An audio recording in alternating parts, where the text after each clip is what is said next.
We all feel with the monkey getting the cucumber, I think.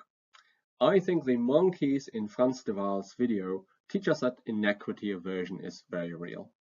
Just like those capuchin monkeys, people do not like to be treated unfairly and will, for example, reject low offers in the ultimatum game that you read about in the Economy, Society and Public Policy chapter, or engage in something like costly punishment of cheaters or norm breakers. But what happened with the grape monkey? He didn't give up his grapes voluntarily, of course. So sometimes charity may not be enough.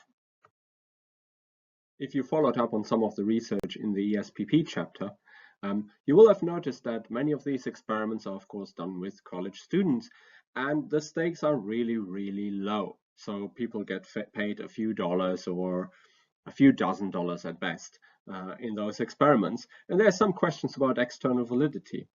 But there's a really clever paper that uses game shows like Golden Balls to test these effects.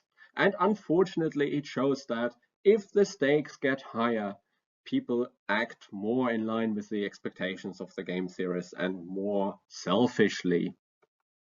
So maybe relying on altruism and fairness is not quite enough. So we have now seen three types of solutions to the problem of cooperation.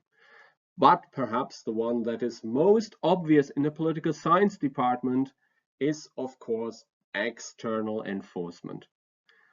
Enter Hobbes' Leviathan, the state, to bring order to chaos, to guarantee contracts, to guarantee property rights, and to punish rule breaking.